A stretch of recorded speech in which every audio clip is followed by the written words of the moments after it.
Hello,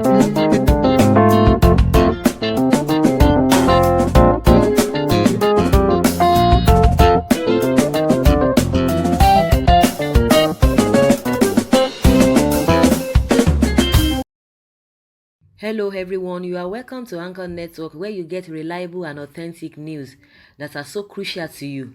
I say big thank you to everyone who has been part of this channel and who has taken time to subscribe. And if you are yet to subscribe, I say please click the red subscribe button and also the bell icon. The bell icon will allow you to get notified anytime we publish any news. Fashola shuns Buhari'S directive, jets out of Nigeria. Senate Committee on Sustainable Development Goals has berated the Minister of Works and Housing, Babatunde Raji Fashola, for failing appearing before it to defend his budget. Nigerian News reports that the Minister of State for Works and Housing, Engineer Aliyu, had extended the apologies of Fashola to the committee, who he said had traveled for an urgent national assignment. He, however, said he was sent by Fashola to stand in for him. Reacting, the chairman of the committee, Senator Aishatu Dahiru Ahmed Binani, said that the panel will reject any submissions from Aliyu. The lawmaker insisted that most of the replies to correspondences the committee exchanged with the ministry were personally signed by Fashola. The issues for which the committee is seeking clarification took place when Fashola was Minister of Works, Power and Housing. Hence, he is the only one competent to shed light on them, she added. Also speaking, a member of the committee, Senator Teslim Folarin, said it was wrong for Fashola to have left the country without appearing before the committee in spite of President Muhammadu Buhari's directive barring ministers from traveling or absenting themselves from the budget defense sessions of the National Assembly. The committee resolved to turn down the Minister of State and adjourned to await Fashola by 2 p.m. on Monday. So guys, we need to look at this in two different ways. That's the way I want to really look at it. Ordinarily, I would have just like, okay, let me come from the angle of Fashola shunning the directives of the president. But from what the Minister of State of Housing and Works said, that Fashola went on an urgent assignment, that he had traveled for an urgent national assignment. Maybe on that note, maybe you must have briefed the president that based on your directives, but something really happened, something impromptu really happened that, that will make me to go out of what you have said. Maybe on that note, that maybe it can be pardoned for that. It might not be total shun or total disobedience to the president's directives. But on the other hand, when you look at the antecedents of this government, most especially the president, will say it like the way it ought to be said. The president is in another world, is on his own level, while Nigerians are on their own. There are some laws. The laws of this country is not really meant for the president, because he says one thing and does another thing. What he preaches, he does not act on what he preaches. He talk about, we've been saying this several times without number, that they will tell you change begins with you. They brought the change, meaning that they are going to be changing the narratives from the old order. They are not going to be following things that have been on ground that people really believe and which were not really working well for us. But unfortunately, they just came and they built on those irregularities. They have built on those abnormalities, nepotism, impunity. They have built on it. You came in for the first time that nobody, no official, government official will be allowed to go for medical treatment abroad. But within 1 year of your first tenure, that is just what you were doing.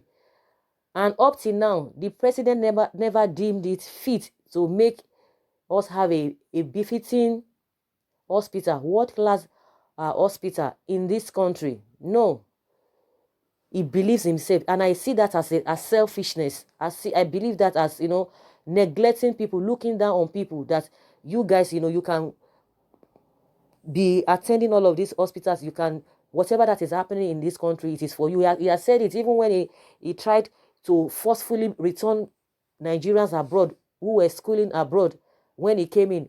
by closing down all the ATM cards that you cannot withdraw, you can't do anything. And he said because he can afford it, then everybody, if you know you cannot afford it, you come back to Nigeria because you have the opportunity where you already have dollars. Because these things, once any policy they are bringing, I'm trying to digress, but I'm just trying to make some points. Any policy that you see that the government is making, they're already aware of it. They must have settled themselves, and I'm sure he must have settled themselves, have enough dollars in his own account that he can use to run his own children who are schooling outside the country. And it's applicable to most of all these politicians. So by the time they bring any policy, it will just affect you and I, because they have already settled themselves. They've sorted themselves out.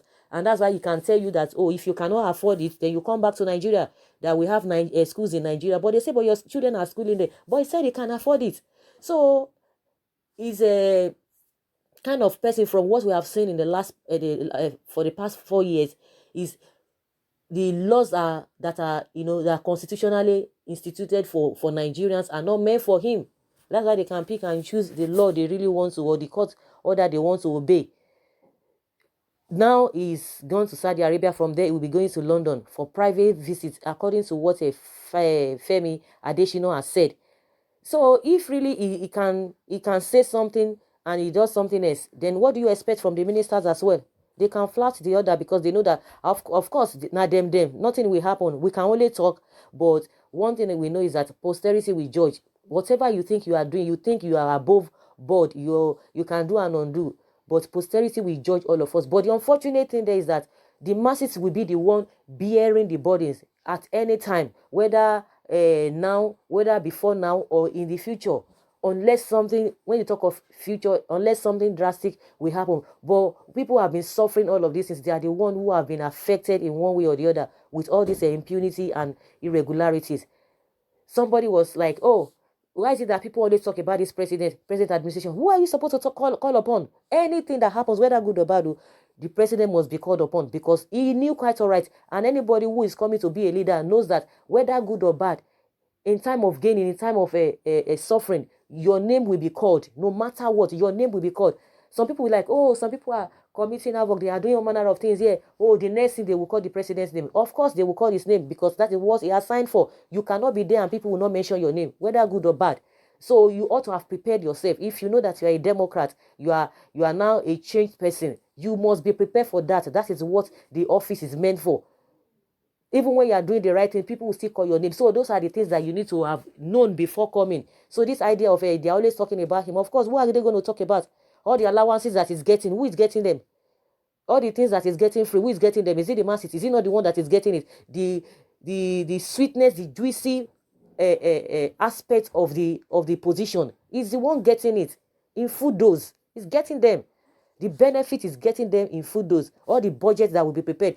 There is no way they can say there is no money that when the president is supposed to travel, they will not tell you there is no money, we don't have money, then the president has to sit down. No. And as it's going is, the comfort is to the maximum. Even when it's in Nigeria, the comfort he gets is to the maximum, to the highest order. So his name will be called. So this idea of don't call his name, don't call him any little thing they call him, of course he will call him, because whatever that will happen in this country, he will know about it. All this one, they will come and be making stories for him or making excuses for him. Oh, he's not aware, he's not aware of what is happening or whatever. All those ones are just, they are playing to the gallery. There's nothing that will happen in this country that will be, he will not be aware of it. They are just, they use all those ones to deceive Nigerians. So if he can flat all those orders, if he can do things that he does not preach, then what do you expect from the minister as well? They will do the same thing. We've been talking about this thing.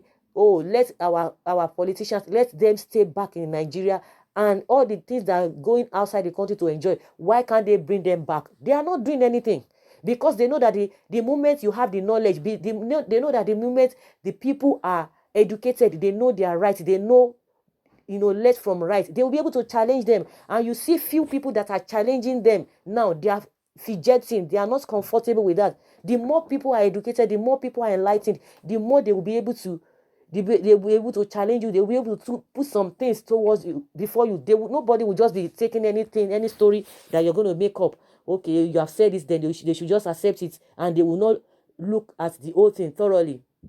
Just like Awolowo said, that when you have people who are educated, when you have masses, when you have citizens who are educated, it will be much easier for you to lead them, because anything you are saying, they will understand, and they will know that you are not selfish with your policies. They will understand every step you are taking. But if you think that you are going to, deter them from learning or knowing things, mostly this education we are talking about, let them have a rethink and build up this our educational system. The more you do that, the more, the lesser work for you. You will not be explaining yourself over and over again, because people tend to understand. Majority of people will tend to understand. Of course, there will be some people that want to, like, oh, they don't really understand, or they don't really want to take what you have said. But majority of the people will understand you. The more you think you are bringing people down, the more you are going to be having problems.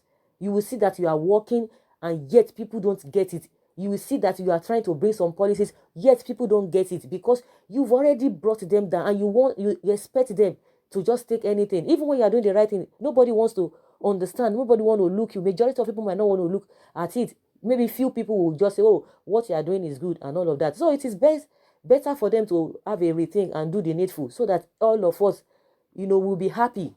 You cannot be happy and you expect millions or 99% of Nigerians, you know, to face their lives and to be unhappy. It's not going to happen. That happiness, you too, you will not get it. That is just the way it is. But from their position, you know that they are already adamant that whatever Nigeria wants to do, let them do it. They don't care. They just believe that Nigerians will talk, talk, talk, talk, and nothing will happen.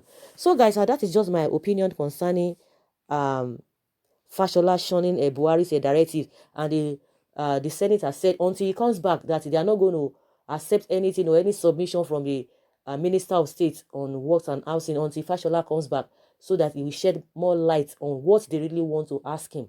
So, guys, leave your comments below in the comment section, and let's have your own take. Thank you very much for always listening. Bye.